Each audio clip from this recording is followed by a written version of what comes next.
I have worked the fourth-floor inpatient ward at Whitmore VA Medical Center for 10 years, and I can tell you exactly when I stopped trusting my own first impressions. It was a Tuesday morning in November, out room 14, the floor nurse I had sent to restock supply carts. Twice in 4 days knelt down in the corridor and spoke 2 words to a Belgian Malinois that had not let a single member of my staff pass the threshold since Saturday. The dog sat down. I stood there holding my chart and felt the floor shift under me. Let me start where I should have. At the beginning of that week, before I understood anything. Staff Sergeant Carla Wren, retired, 31 years old, had been admitted through the emergency department with complications from a leg surgery that had not healed right the first time and would not heal right without intervention. On paper, she was straightforward. In practice, she was the hardest admission we had seen in a year. She would not answer questions from the admitting team. She would not allow the IV line to be placed. She would not eat, and she would not sleep, and she would not tell anyone what she needed. What she had was Coda, a 70-pound Malinois, a certified PTSD service animal registered with the VA, calm as a stone and immovable as one. He lay across the inside of the doorway of room 14, like a bolt across a gate. And every technician and nurse who stepped forward met the same thing. Not aggression, not snarling, just a pair of amber eyes and a body that would not move. And behind it, a woman sitting upright in the bed who looked through every person who tried to enter as though they were made of smoke. I called it a behavioral complication and put it in the chart. I assigned Carla to our most experienced charge nurse, Anita Selden, who has 17 years on this floor and has navigated situations I could not. Anita tried twice, spoke softly, used all the right language, and came back to the nurse's station both times with nothing. Social work came up on Monday. The chaplain came up Monday afternoon. The behavioral health consultant left his card on the floor just inside the doorway because Coda would not let him put it anywhere else. I did not do what I am not proud of, looking back, was give any serious attention to Dana Voss. She was a floor nurse, mid-20s, the kind of quiet that I had categorized, without thinking and too hard about it, as inexperience. She had been on the ward for 2 months. She asked me on Sunday evening, after the chaplain had come and gone, if she could look in on the patient in room 14. I told her Anita had it covered, and sent her to check the vitals on a post-op in room 9. I did the same thing Monday afternoon when she came to me again. We have it covered, I said. I had nothing covered. I had a woman in room 14 who had not eaten in 36 hours, and a dog in the doorway, and a ward full of people who had run out of ideas, and I told Dana Voss to go check on the post-op. Tuesday morning, she did not ask me. Writing a consult note when I heard nothing, which is the thing you notice on a ward, the sudden absence of the usual sounds. I looked up. The corridor outside room 14 was empty of the cluster of staff that had been hovering there since Saturday. There was only Dana, 10 feet from the doorway, moving toward it slowly and then stopping, and then doing something I had not seen anyone do all week. She knelt down, not to be less threatening to the dog, or not only that, she knelt down the way you kneel when you are giving something its due. She set her stethoscope on the floor beside her knee, and she looked at Coda, and she said 2 words. I was too far away to hear them clearly. What I heard was the shape of them, short, clipped, cadence of something official, something from a place very far from this hallway. I watched Coda's ears move. I watched the dog look at her for a long moment, and then I watched 70 pounds of Belgian Malinois lie down on his side and put his head on the parterre floor.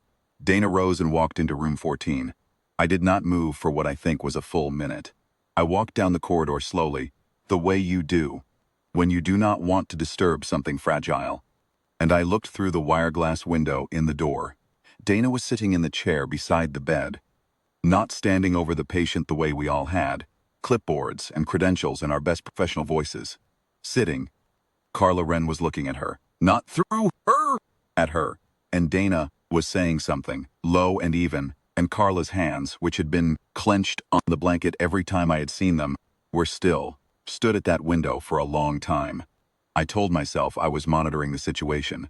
What I was doing was watching a 31-year-old floor nurse do something that the combined weight of this ward's experience had not been able to do in 4 days, and trying to understand what I was seeing. Anita came up beside me and looked through the glass without speaking. After a moment, she said quietly, "She asked to see Renz on Sunday." "I know," I said, "and Monday." "I know," I said again. I went back to my consult note and did not finish it.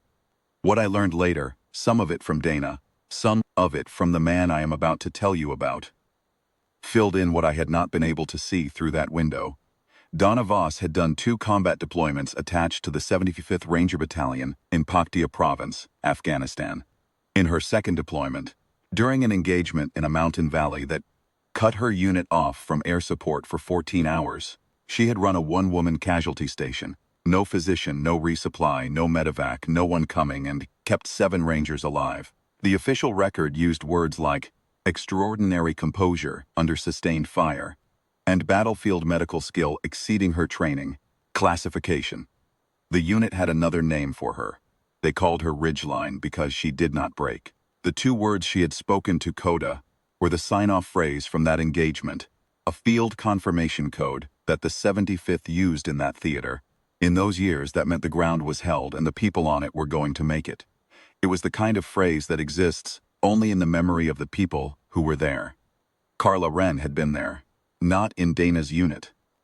In the unit that had been extracted with Dana's help from an adjacent valley 2 days after the 14-hour hold. She had heard that phrase once on a radio. When she was certain no one was coming, and it had meant that someone was. When Dana knelt outside room 14 and said those 2 words, Coda heard what Carla had trained him to hear. The voice of someone the mission had already vetted. The guard came down. The rest followed. I am telling you all of this to explain what happened on Wednesday morning, because without the context it would not make complete sense, and it deserves to make complete sense. There was a man who had been in the parking lot of this hospital since Monday. His name was Miles Duval, a former Ranger Sergeant, Carla Wren's squad leader, from her second deployment. He had driven 11 hours when he heard she had been admitted, and he had been turned away from the 4th floor on Monday morning after a visitor incident the previous week had tightened the policy. He was not related to the patient. He was not on her approved contact list, because her approved contact list had no names on it. The hospital's policy was clear, and I had signed the restriction myself. On Wednesday morning, Dana came to me before rounds. She did not ask me to override the policy. She did not tell me what Miles Duval meant to the patient in room 14. She set a single sheet of paper on the nurse's station counter in front of me. A printed photograph of 2 soldiers. One of them, clearly a younger version of the woman in room 14, and one of them a man in Ranger kit.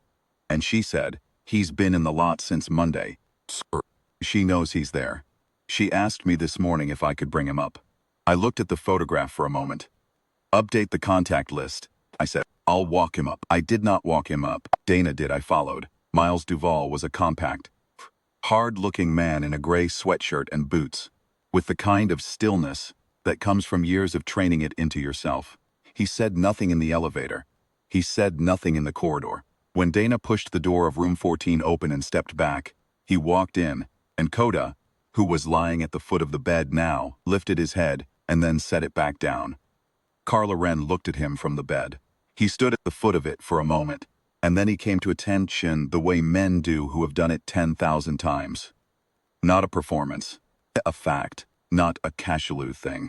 A full salute held, the kind that means something happened, and is being acknowledged and will not be forgotten. Carla did not speak. She nodded once, the smallest possible motion.